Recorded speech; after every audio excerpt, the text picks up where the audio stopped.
Welcome to another episode of the Strange Motion Way podcast. I am Tim Strange, along with my hostess with the mostest, Carrie Strange.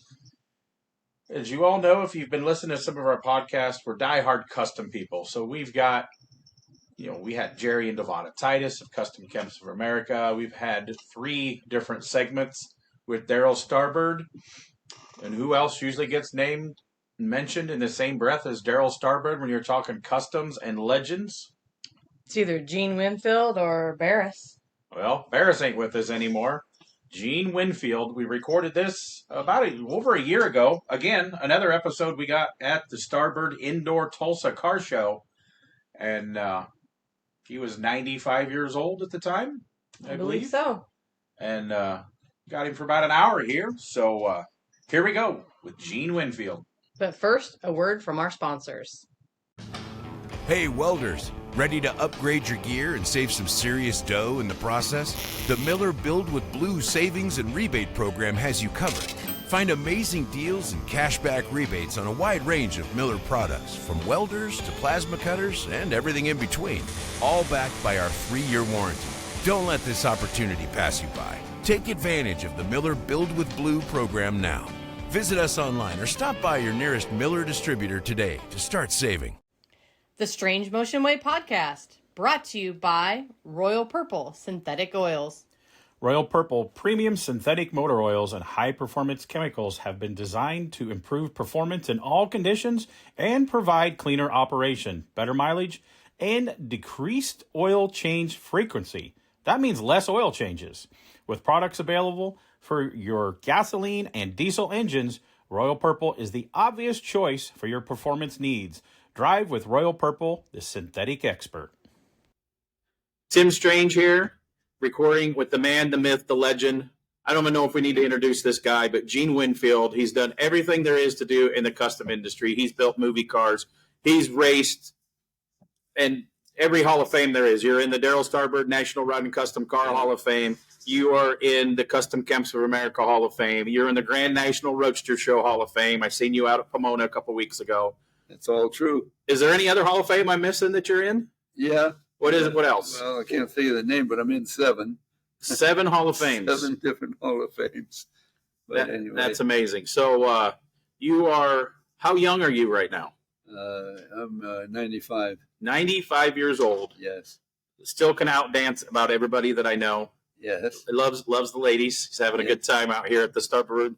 We are recording this at the 59th annual Starbird Rod and Custom Hall of Fame in Tulsa, Oklahoma. It's like having a rock star here with us, which you are a rock star of the custom world. People at the booth, you're great talking to people, pictures, selling merch. I can't count how many times I've seen you, met you, seen you at shows since I was a little kid. Well, thank you. You, sir, along with Starbird. I wasn't a sports guy, but there's this guy that has his own shoe line, Michael Jordan. Yeah. You, sir, are our Michael Jordans for us custom car guys. Thank you. So first, before we get started, I just want to thank you for everything you've done in the industry to build customs. If it wasn't for guys like me and Chris Ryan to be able to do what we do for a living, it wouldn't be without you, Starbird, Barris, and all you guys. Very much. I appreciate that. So it's an honor to be sitting here with you. So tell us a little bit. I know you've lived 27 lifetimes. So let's just touch a little bit on stuff. How did you get your start around cars, and how old were you when you got your first car? Well, I was raised in Modesto, California, and I was drawing pictures of, sketching little pictures of custom cars and things like that and how to modify them.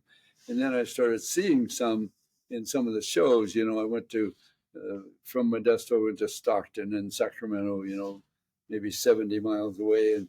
And I started seeing some really nice cars, and one of the early guys was Westergaard. Everybody, a lot of people look up to Westergaard style.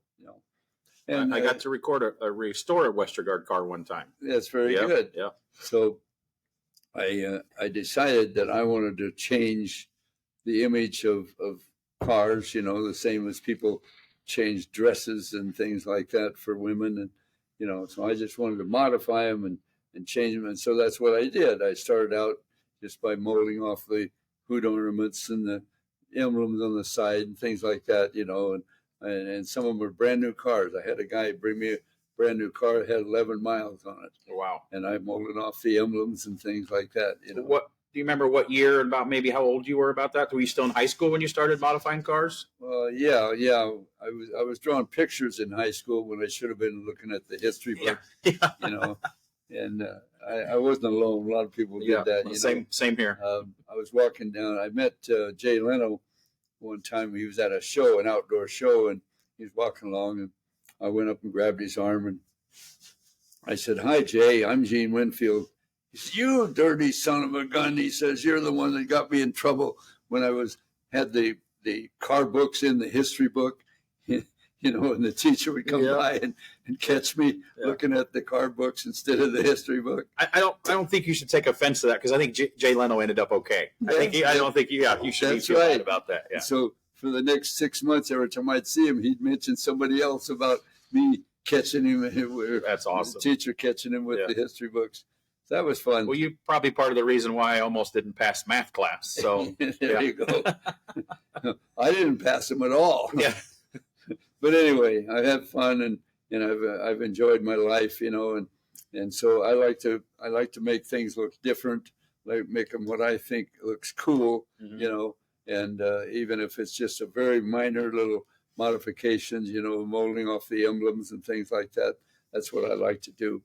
So you a custom guy, obviously. Yeah. I know you did some dry lakes racing. Did the custom cars came first and then racing came a little later? Well, it all kind of came together about the same time. I was doing minor customizing on cars, and then I would go to the dry lakes and race and have a good time. And I like to race everything. I've raced midgets. I've raced. I've seen you on a golf cart this weekend. Tops. Yeah. I tore up some nice cars. With hard tops. Did you ever on racing midgets and stuff? Did you ever win locals or a track championship? Or how much did you do that? Maybe never won the main or something, but I'd win my heat once in a while.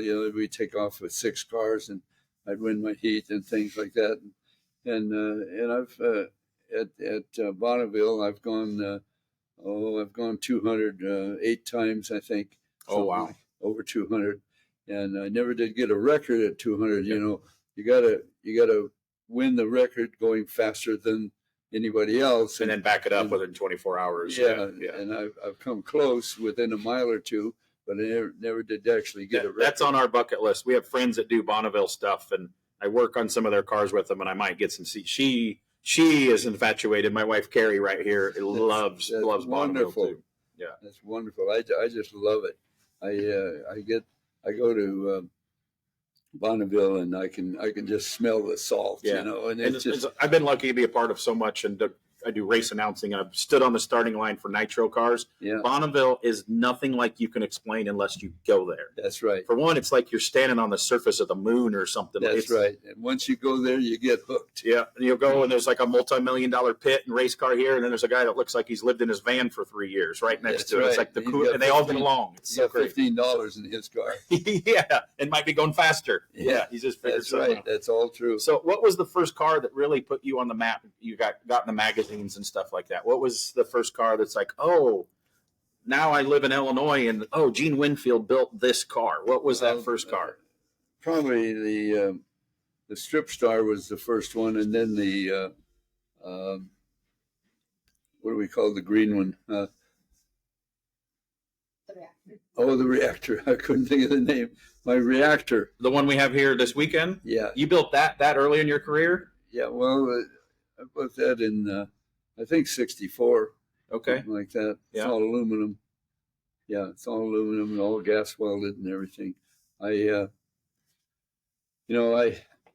first was looking at, Don Spencer was in SoCal Speed Shop's booth, and I went there, and the first time I was going to run El Mirage, I had a Roadster, and so he told me what tire pressure and what jets to use and things like that, and he had already run the lakes many times, and so I went out there, and I was hoping to go 100 or 110 or anything like that, and I turned 122 something very first time, and I was just thrilled to death with that. Yeah.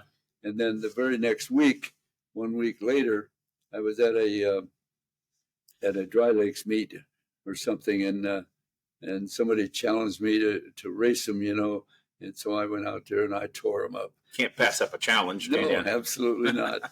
So I had a great time, and I've done that all my life. I like to, sometimes I'll pick a class on, even with the hardtop races, the jalopy races and stuff. I'd pick a class, and then I'd go out to win it, and no matter what it takes, it just make it happen. Yeah. And I was in Japan for a couple of years, and I arranged a hardtop race in Japan, or stock. It could be called a stock car race, and there was six stock cars, and I raised the float level and did a few things, and I tied down the front end, and I tied it down, and we got ready to race, and we were going to race counterclockwise, and then they changed their mind at the last minute. They're going to go clockwise, so I had to go retie the front end to an opposite side. Change the stagger. Yeah, and that holds the rear tire down. See, so I went out there, and of course I tore them up.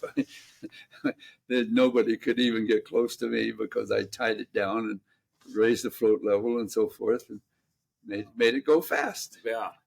So when did you because you slowed up on race, and I know you've raced again later in your career, and you restored the Thing car, and you ran it later on. But when did you say, okay, I'm mostly going to just focus on my custom car building? And when did you first open your shop? Oh, first open a shop. My gosh, it was back in the early, late 60s. I was going to shows, and I opened up a shop, and I was molding off different guys' hood ornament, or doing a minor customizing in the shop. At that time, I wasn't chopping a top, but then later on, then I went ahead and I decided I can do anything, and they wrote me a car, and so I chopped it, and so forth. So custom guys, we do this. I remember I was building my first car, big car. Yeah. And I was using my dad's machine shed, and him and his buddy walked through, and it's like his buddy goes, "How does your son know how to do that?" And my dad says, he's just not smart enough to know he's not supposed to. That's most of this. Just don't be scared to jump in. That's what I tell young kids that come up to me. Just try it. I had the attitude that I could do anything, and I would cut it up, and if it didn't look good, I'd change it and modify it and re-weld it until it did look good to me. What was your first car that you chopped the top on? I think 41 Ford. Okay. Yeah, coupe, convertible. What? Oh, no, wait a minute. Before that, I chopped 34 coupe. Yeah, the first one was probably a 34 coupe. And that was when you had your shop, or did you chop a top before that? I chopped it before that. Oh, okay.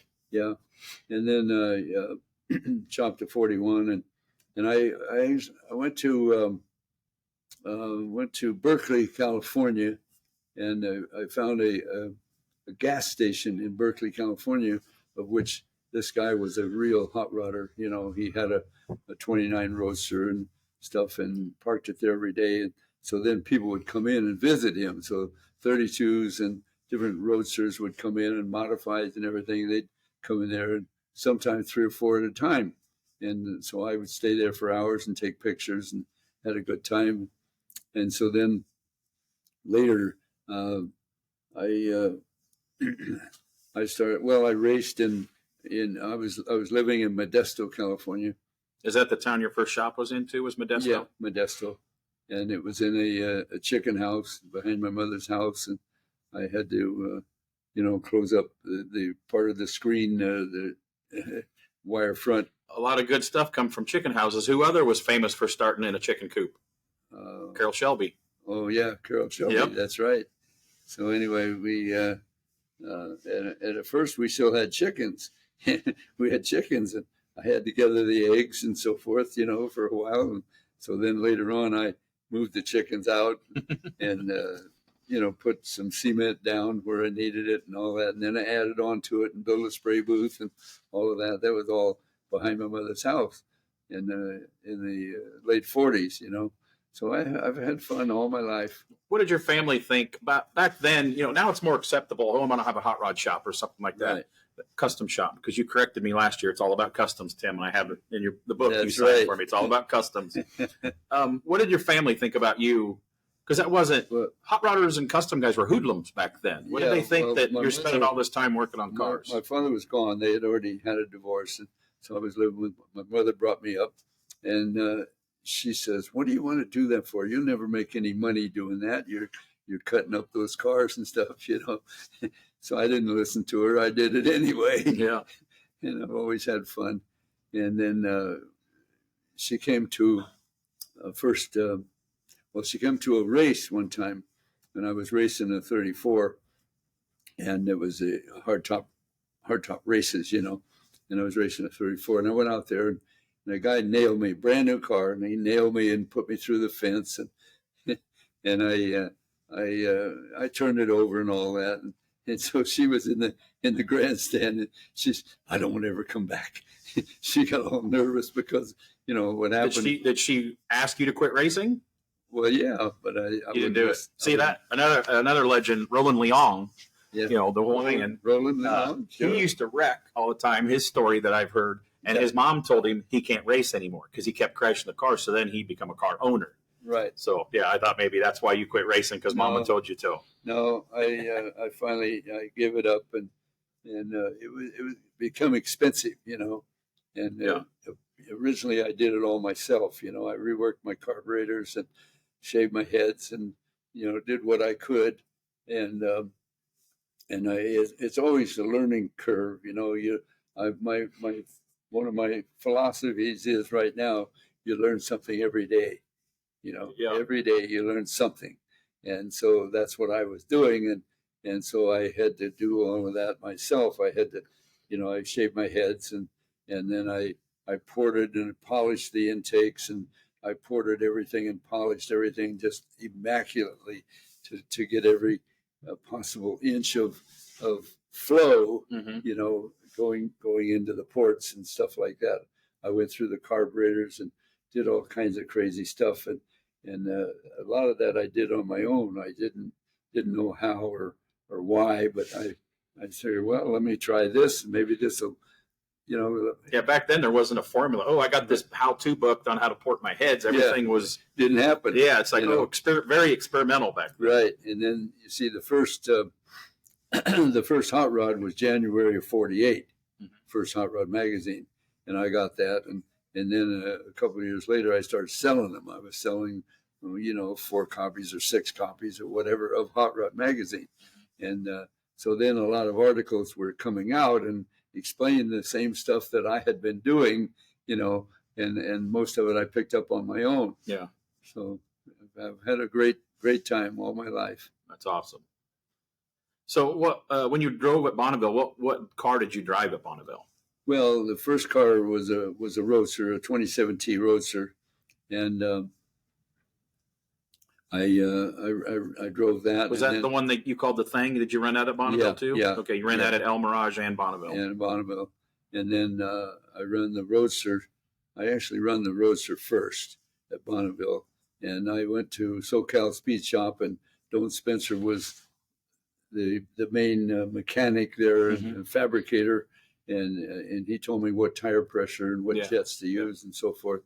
And I said, well, how fast do you think I'm going to go? And I was hoping to go 100 or 110 maybe, you know. He says, oh, you should go 120. And so I went out there and I turned 122. And that speeds then, like what year was that? I forget now. 50s? Late 60s. 60s, okay. That was crazy fast. That's like saying, oh, I went 300 out there now. But seriously, it was like that type of... That's true. That's true. I was very happy. And then I went back home, and then and we did a lot of street racing. Allegedly. Yeah. If you say something on recording, if you can get in trouble for it, but I think the statute of limitations is over now. You're not going to get in trouble for street racing. So I didn't do any street racing. but anyway, I did some racing, and then I was the guy to beat. Everybody, oh, you got to... What was your car you street raced? Well, the 2017 Roadster. Okay. You did everything in that thing. Yeah. Well, first I raced a little bit with my 30 Model A Roadster. but that I didn't know what to do, and I locked the rear end. That's about the only thing I did, and then I shaved the heads, and I had a You were one of those hot rod hoodlums giving hot rod guys a bad name, weren't you? Tearing up the streets. I was. Yeah. I had a 37 V8, 37 Ford V8 engine in it. I put that in, and so I had a great time, and so I've always been the guy to beat, and I've just had a great life. I just love it. I love to race. I raced midgets. I raced midgets in Ohio and in Japan. I arranged a race in Japan, and this guy had some midgets over there, and I raced one of those. That's crazy. It was great. I love it. So when did you start? When was the first TV and movie car you built? The reactor ended up, was that immediately get into movies and TV? That car was in Star Trek, right? Yeah. Star Trek, and it was in another movie too, right? The reactor? I forget what the name of it was. Yeah. But do you remember what movie the reactor was? Bewitched. Oh, that's right. Okay. The Catwoman? They dressed up like a Catwoman.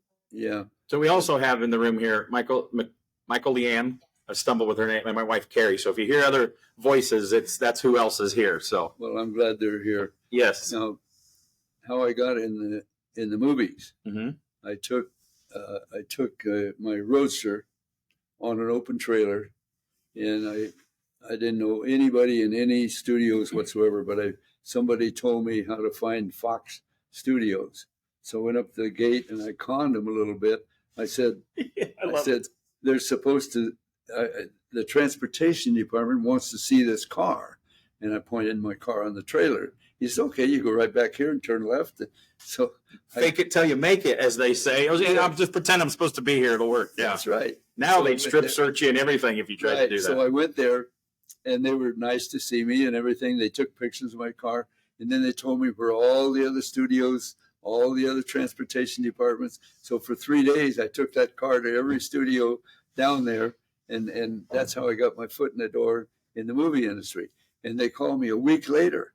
And here I was up in Modesto, about 300 miles away, and they called me and they wanted me to do a commercial, but I couldn't go down there and do the commercial in time and come back. See, so I had to. I just told them I can't do it. It's just the time won't allow, and so Barris ended up doing that commercial. Who? George Barris. I don't know if we've heard of them. He was a guy. He was a guy that made a big name for himself in Hollywood. Now he originally came from Northern California, from Sacramento. Barris, and so back then a lot of you guys did movie stuff. Yeah, Jeffries did Sam Barris stuff. And Sam Barris went from Sacramento to L.A. and set up a shop and was building some nice cars and everything and getting himself well known. So then George, on his way to meet his brother, it was about midnight, and I was on my way home, and I was sitting at a stoplight, and this nice looking car, I think it was a 35 or 36 Ford convertible, and the right front fender was gone. And it was throwing mud all over, and it had a Carson top and everything. So anyway, he pulled into the station right across the street from where I was sitting. So I drove in there and started talking to him, and I didn't know who he was, of course. And it was George Barris. And he says, "Here's my card." And he said, "If you ever get in Hollywood or L.A., come by and see me." So then, I don't know, maybe 6-8 months later or whatever, I went down there, and I pulled into the side yard, and somebody was, they had a 32 coupe there with the door open, and they were putting electric doors. They were, setting up electric doors in this coupe, and I'm down there and I'm looking it over and staring at it. This guy comes up behind me. He says, "Do you own that car?" I said, "No." "And I'll get the F away from it." It just scared the hell out of me. I don't know who was. It was Sam Barris. See, so then I went around the other side and asked for George, and then George said, "Oh, hi, come on in. I'll show you around." So he showed me all around and everything, and Sam was in there just madder than hell. that was his attitude. Yeah. And that's the way I met the Barrett's family. And so that was great. And it was a good experience for me because George was, because of Sam doing the work, George was a promoter. And so they were doing some nice cars and a lot of good stuff. They had chop tops and, everything in there. Now, by the way, see, in LA, Carson was doing the padded custom tops, all the convertibles. They would get a Carson top. You had to have a Carson top. Yeah, it's known as, that's what you see. You call that a Carson top, but it was actually a shop that was doing it named Carson. Yeah, that's how it got true. its name. That is true. But see, in Northern California, there was a guy named Hall. Yep. And so Hall tops. The Westergaard car I did had a Hall top on it. That's right. Yeah. So all the cars we did in Northern California, we'd go get a Hall top because it was local and available right there. And I think probably Hall worked for Carson, I believe. I'm not sure, but I believe he worked for Carson and then went up and opened up his own shop. And so we all had Hall tops, and it was great, and that was the thing to do. So when was your first TV movie car? We kind of got sidetracked there. What was your first? Because one of your books, which I have, it's all TV movie cars. The whole book is TV. I mean, do we know how many TV movie cars that he built? No, I never kept track. 100? Maybe. That's not exaggerating the book because I've looked through the book. One movie Movie props, all this stuff. I did 20 cars for one movie. What movie was that you did? Blade Runner. Okay. The first Blade Runner.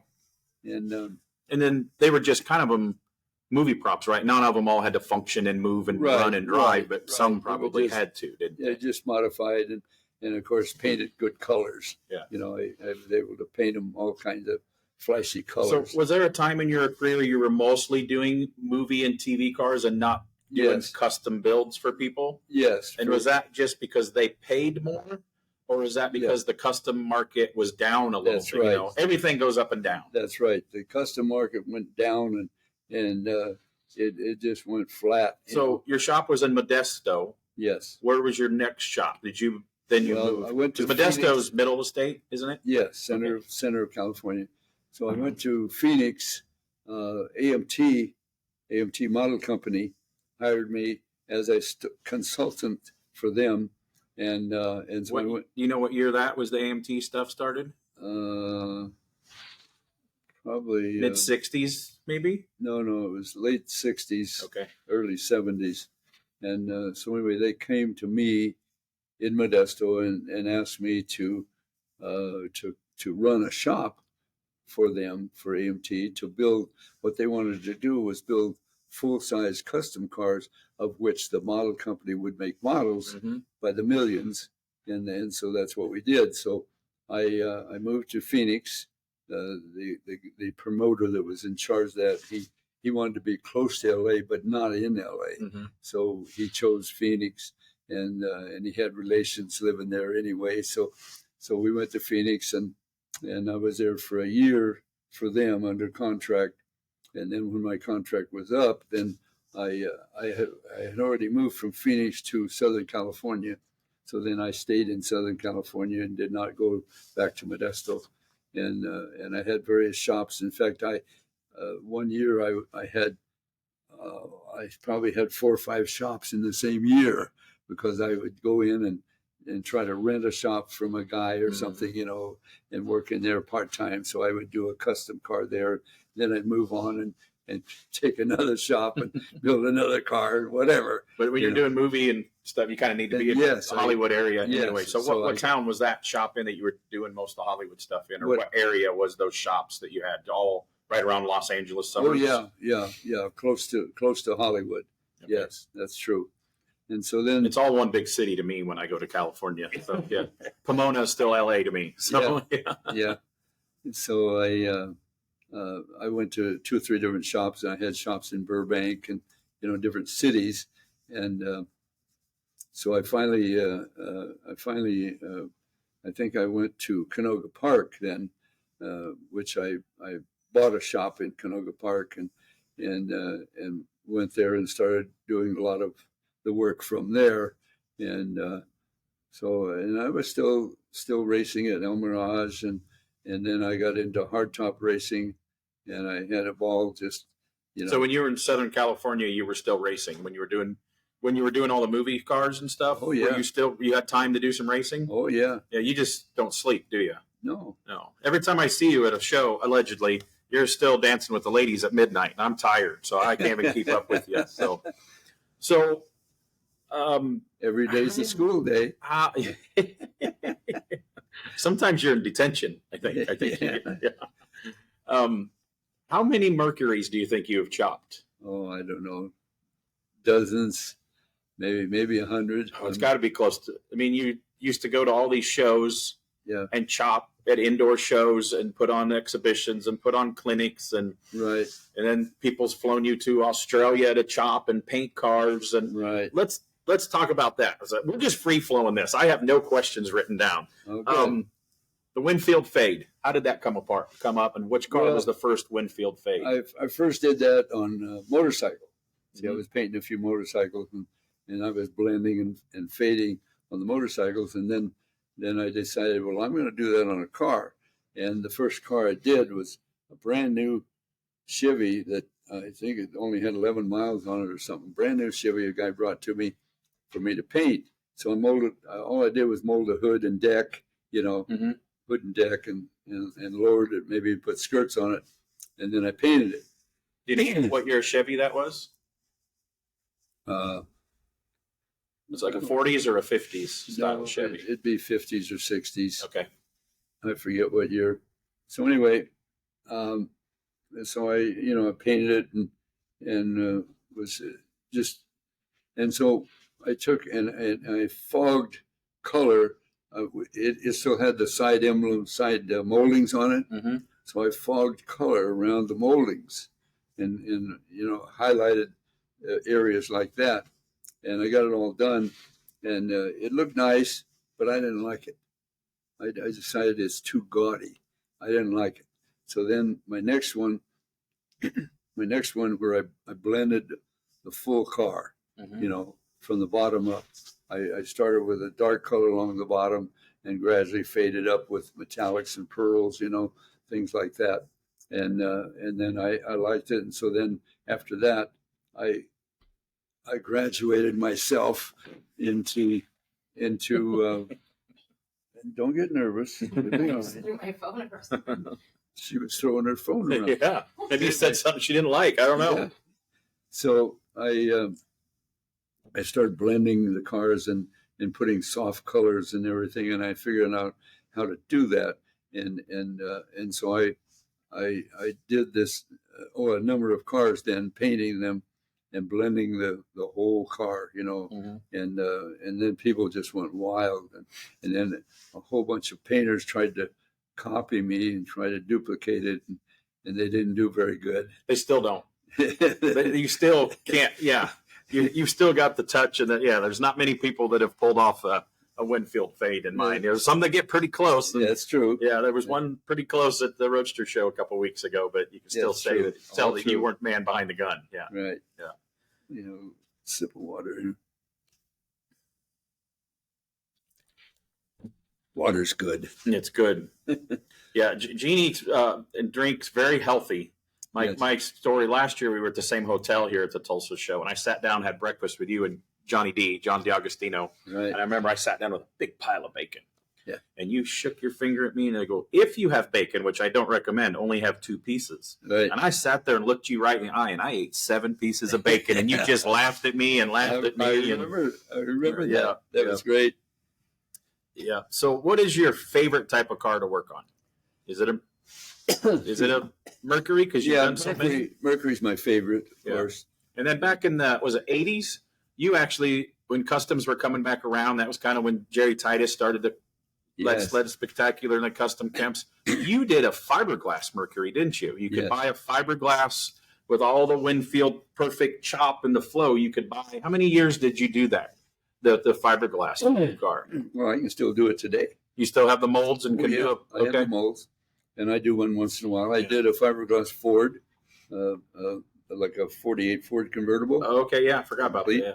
Because I remember when I started going to custom shows with my great uncle when I was younger, even before I had my driver's license. And back then, that's when I think one of those glass cars you were touring around, and you had the 68 to 72 truck. I think it was chopped, and it was the ramp truck that you'd put a car on and drive and haul. You were hauling the glass cars around on that. See, I remember that. That's right. And was that truck your tow rig? It was chopped a little bit too, wasn't it? Oh yeah. Yeah. It was chopped and sectioned.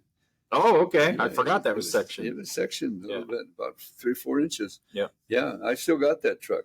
Yeah. I figured you did. Yeah. Yeah. People have been coming over from Europe and trying to buy it from me. Yeah. Oh my goodness! And I probably should have sold it. Yeah. Yeah.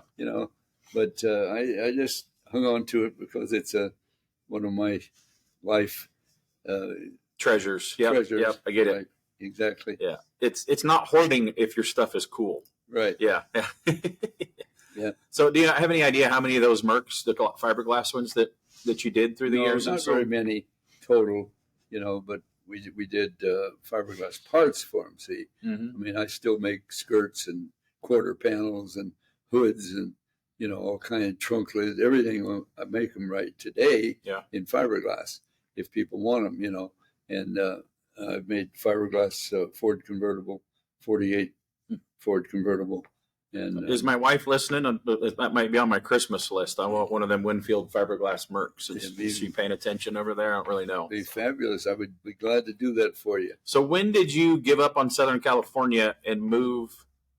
When did you stop doing movie cars and stuff? Well, let me tell you how I started. The representative from AMT Model Company came to me and wanted to hire me. Yeah, you moved to Phoenix for a year. Then you said you went back to Southern California. And from Phoenix, I went to Southern California, and I've stayed there ever since. I've moved around a lot. It was in Burbank and, North Hollywood and all over the place. And then you just get tired of people and want to live out in the middle of nowhere. Because you're in the middle of nowhere. Yeah. Aren't you? Yeah. I'm a country boy. I get it. I get tired of people too. So what I did was I found a piece of property that I could afford, and so I moved up there to Canoga Park. When was that? It would have been. Is that your Canoga Park? Is that the desert? I thought Canoga Park was still in L.A. It's by Woodland Hills and stuff. Yeah, But he's in Mojave now. Now he's in Mojave. Okay. right. That's Mojave. Yeah.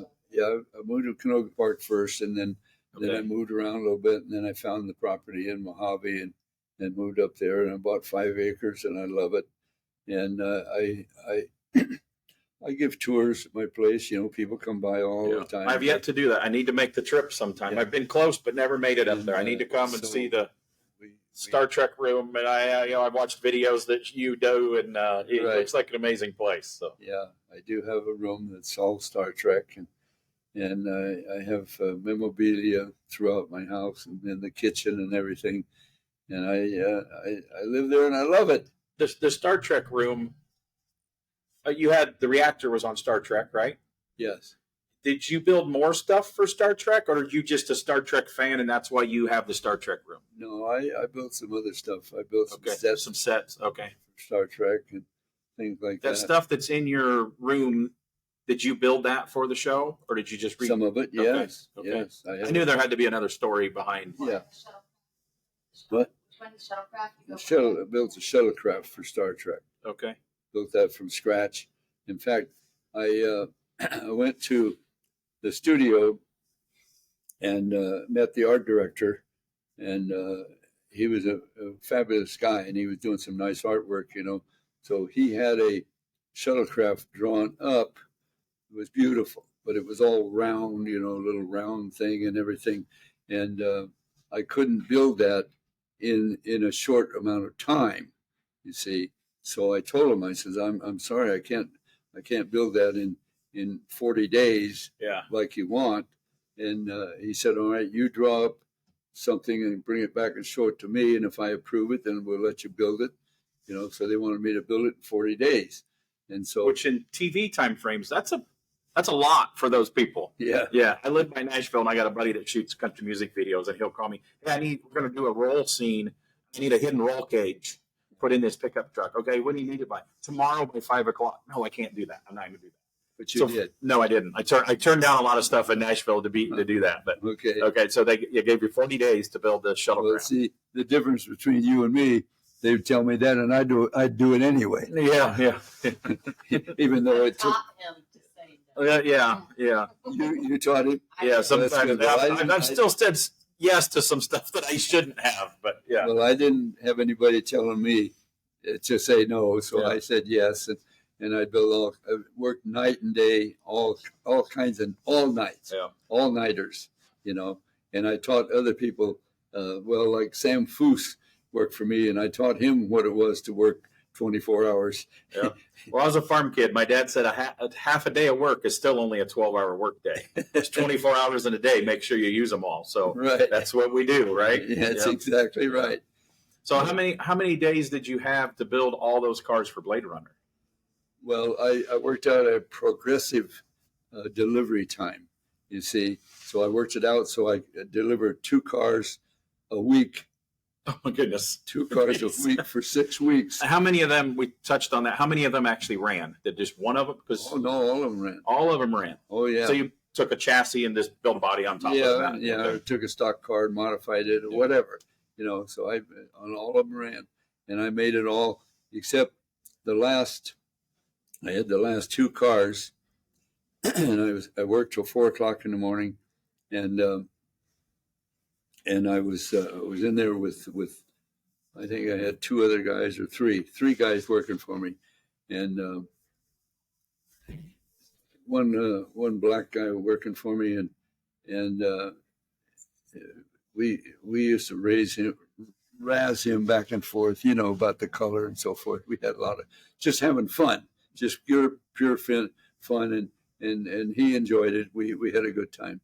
So anyway, I was in there, and I had one car ready to deliver the next day.